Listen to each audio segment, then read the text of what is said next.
I was born in New York. There's actually a funny story about that. I was with Barack Obama a couple of weeks ago, just to name drop, and we were doing a rally here in Phoenix with Carolyn Kennedy. And so the three of us were in a car together, driving from the airport to the fairgrounds where the rally was going to be held, and Barack's on the phone, and so Carolyn and I got to talking. Sometimes it's really fun to be governor. Anyway, so we were talking. Anyway, we discovered and ascertained that she and I were born same year, 2 days apart in the same hospital in New York City. So there you go, switched at birth, I don't know. Anyway, so that's where that goes. And you know, when I heard about Make Mine a Million, I said, this is a group I want to see and talk with, because these are the kinds of things that get it going. This is the kind of stuff that you can see people really envisioning their future, thinking about what they can do with their lives, getting some access to capital, which in the business side is so very, very important. And really, you know, not letting life dictate to you, but dictating in a way to your life what you are going to do. It's a very empowering sort of thing. And so I really wanted to come and say congratulations to all of you for being here. Congratulations to Make Mine a Million. So let's give ourselves a round of applause. And we all share some of different experiences to a different degree. And I've been privileged and honored to have quite a few in my life, but I thought I would share just a few principles or life's lessons that I have learned that you can either take or discard as you wish.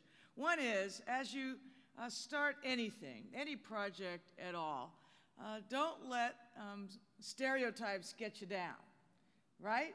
Don't let other people's presumptions about who you are tell you who you must be, because that's just not right. I remember when I announced in 1998 that I was going to run for Arizona Attorney General. It was my first race, my first political office, elective office.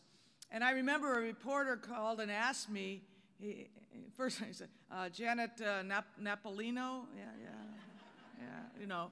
But, and he said, you're running for Attorney General? Yes, I am.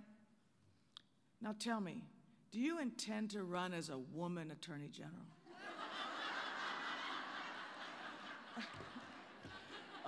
Yeah.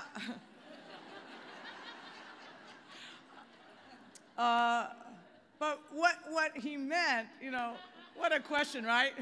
But what he meant was, are you somehow going to be different as an Attorney General because you're a woman? And quite frankly, in any type of position you hold, any leadership position, certainly any elected position, public position, you know, your priorities are driven in part by your life's experience. I mean, that's the prism through which you view things. And so, of course, you view things as, I view things as growing up as a woman in the United States. And so, yeah, my priorities may have been different in that regard. When I took office, for example, we had a backlog of child dependency cases. These are cases where children had to be removed from their homes because of abusive or neglectful parents and put into foster care. And there was, when I came into office, there was a backlog of 6,000 of those cases. 10,000 children were stuck in the system. And I said, yeah, we're going to clear out that backlog and keep current, which we did. Now, maybe that's because I was a woman. I tend to think it's because I wanted the law enforced and I wanted kids taken care of. And that shouldn't be a gender-specific activity. The second is, don't be afraid to take risks. Don't be afraid to take risks. It is very easy to not do anything. The easiest thing you can do is the same thing you did yesterday. Right? There is no risk to that at all. But you know what? There's no excitement and there's no joy in a way. Right? I mean, you only get to go around once. And the third thing I would say for you is retain a good sense of humor and perspective, because we all need it at certain times in our lives. And there's nothing like a good laugh to take the edge off sometimes. In the governor's office, as you might imagine, some days we feel like we're lurching from crisis to crisis and episode to episode. And, oh, by the way, the media always helps. And, but really thinking about, just kind of lighten up a little bit. One of my favorite stories was about a woman in Texas. Her name was Lena Guerrero. Now, she had worked for Ann Richards when Ann Richards was the governor of Texas, and there was a vacancy in the chairmanship of the Texas Railway Commission, and so then Governor Richards appointed Lena to that post. She was the first Latina, the first woman to ever be on the Railway Commission, much less chair it. And the first official item on her schedule was to address the Texas State Truckers Convention. And as Lena tells the story, she didn't know anything about trucks, So she had the staff come in, and they had flashcards, This is a semi, this is a truck. So she kind of goes, so she gets in, and then she goes in the auditorium to give her speech. And it's great, as she describes it, the auditorium, as you might imagine, it's 5,000 Texas truckers. So just picture that in your mind.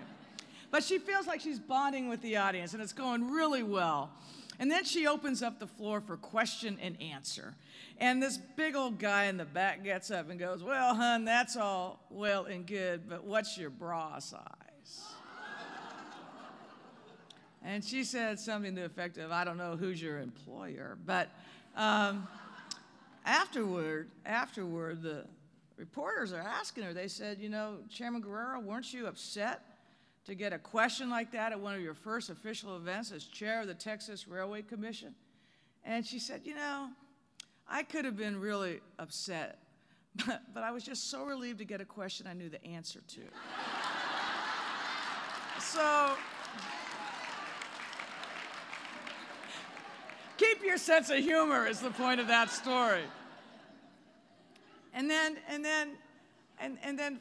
finally, and in all seriousness, your sense of self.